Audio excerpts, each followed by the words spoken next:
You are not prepared for what just happened.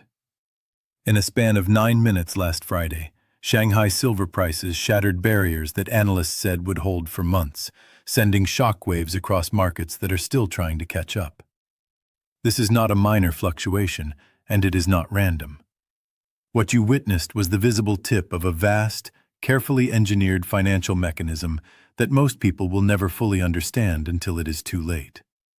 Behind the screens, in quiet rooms away from the glare of cameras and news cycles, policies, executive orders, and strategic recalculations are converging in ways designed to manipulate the very foundations of money, debt, and wealth. What you see in the markets, the panic, the spikes, the uncertainty, is only a shadow of what is really occurring beneath the surface. And if you are holding cash, pensions, or traditional savings, the reality is far more threatening than any headline could convey. This is a system designed to reward timing and insight, while penalizing the unprepared. Governments are drowning in debt that cannot realistically be serviced without either inflation, default, or creative accounting maneuvers that effectively rewrite the rules of money. Consider the magnitude. National debt numbers are not abstract. They are a constricting timeline, a noose slowly tightening around economies, citizens, and retirees alike. When debt outpaces GDP, governments face a cruel arithmetic choice. Either devalue the currency to make obligations cheaper, restructure silently in a way that shifts risk onto citizens, or find hidden assets whose repricing can alter balance sheets without causing immediate political upheaval. Each option is like a hidden lever in a complex machine, moving silently, leaving ordinary people unaware until the consequences arrive. Now, look at precious metals. Gold and silver are more than stores of value. They are accounting levers. When a government owns or controls assets that have been undervalued for decades, revaluation is like opening a hidden trap door in a stage set. Suddenly, liabilities shrink, appearing as if new wealth has been created from nothing. If gold is booked at $1,200 per ounce and suddenly reassessed at $2,500, the mathematics is immediate and brutal. Trillions shift positions on balance sheets in an instant. Those gains are not evenly distributed. Someone, government accounts, strategic investors, or insiders, benefits disproportionately, while anyone holding cash or fixed savings finds purchasing power silently eroded. The system is designed to create illusionary stability until the clock strikes the wrong hour. Digital currency frameworks are another layer of this system. They are not just innovations, they are infrastructure upgrades for control. Imagine a web of invisible rails, guiding capital, tracing transactions, and imposing restrictions that can be activated remotely, automatically, and silently. While the public debates adoption, the system engineers who understand these rails know how to program scarcity, enforce limits, and define value at will. Unlike traditional crises, which hit through bankruptcy or inflation, this is a mechanism that can silently segregate assets, control liquidity, and reset economic hierarchies without a single headline explaining why. It is the modern equivalent of a financial trapdoor. History is instructive here. Previous financial resets, whether in Weimar Germany, the Great Depression, or the 1970s debt crises, did not happen with public warning. Policies changed overnight. Rules governing currency, debt, and valuation were redefined while ordinary citizens slept. Pension funds discovered losses, savings evaporated, and those who relied on fixed income saw their lifelines decimated. The difference today is the acceleration of these mechanisms.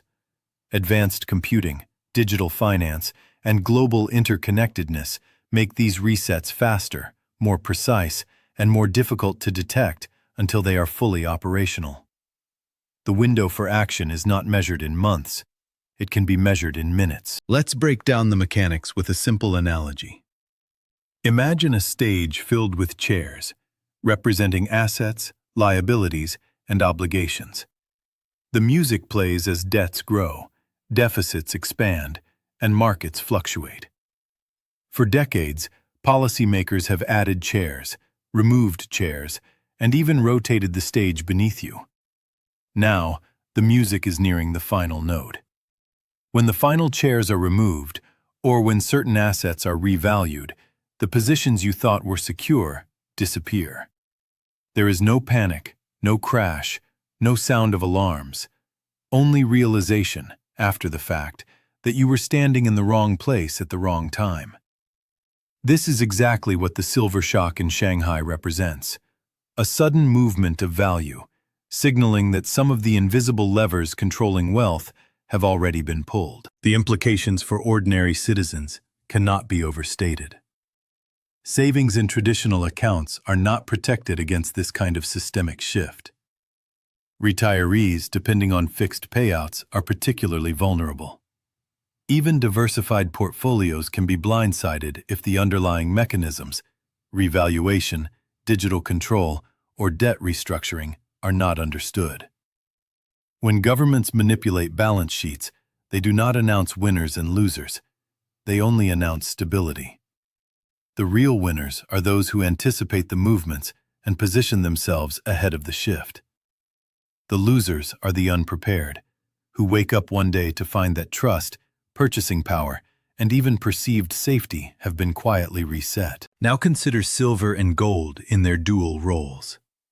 They are industrial commodities and financial stores of value. Their prices respond not just to markets, but to policy-driven triggers. When industrial demand rises while paper-backed controls attempt suppression, the tension builds silently. When it snaps, it does so violently. The 9-minute silver surge is not a minor anomaly. It is a signal flare.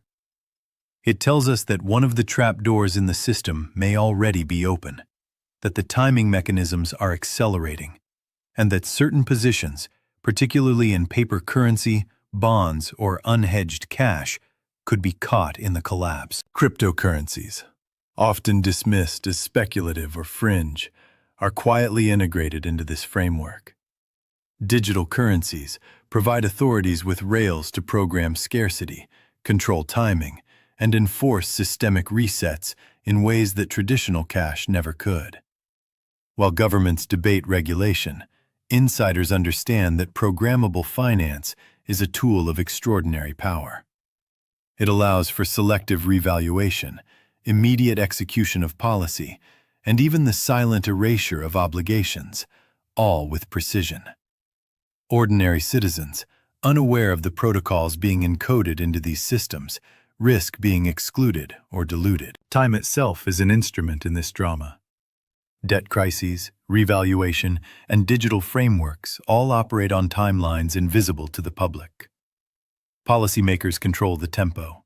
They flip the hourglass, thin the neck, and accelerate the flow, until sand rushes through with unstoppable momentum. Every step of delay for citizens, hesitation to act, reliance on outdated rules, trust in apparent stability, reduces options. The consequences are systemic, swift, and inescapable. What must be understood is this: the shock is not temporary, and the risks are not abstract. Historical precedents show that these mechanisms, once triggered, operate with impartial precision. Gold and silver, physical or digital, are not merely hedges, they are indicators and instruments. Digital currency frameworks are not just innovations, they are infrastructure for control. Debt levels are not statistics, they are countdown timers. Ignore them, and your position will be determined by someone else's calculations. This is why urgency is critical. Not panic, but awareness. Not speculation, but preparation. Understanding which assets sit inside the system and which sit outside it is no longer optional. Recognizing timelines, trigger points, and invisible mechanisms is essential. Those who act before revaluation, before rails are locked, before debt timelines reach their tipping points, may preserve purchasing power, maintain financial flexibility, and avoid silent erosion.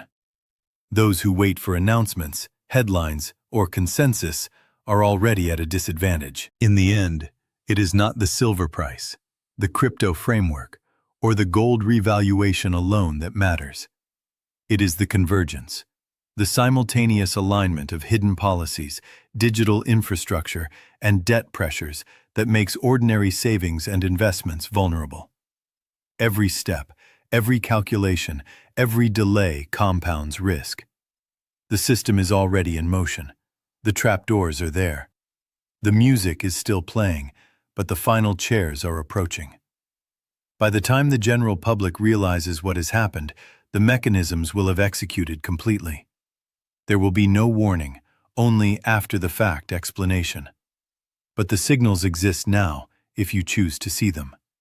Rapid movements in commodity pricing, sudden policy adjustments, and the increasing integration of digital currency rails. These are the smoke before the fire, the first tremors before a quake, the 9 minutes in Shanghai that foreshadow a much larger sequence. The question is simple. Where will you be when the reset occurs?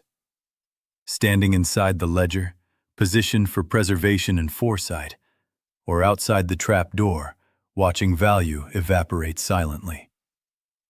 This is not hypothetical. This is not distant. The mechanics are moving, and the consequences for inaction are immediate, irreversible, and absolute. Every day counts, every decision compounds, and every signal ignored brings ordinary citizens closer to financial displacement. It is time to act. Understand, anticipate, and position. Study the levers, monitor the rails, track revaluation triggers. Recognize the invisible hands adjusting the stage. Because the window is already closing, and when it shuts, the consequences will not be negotiable. The shift has begun.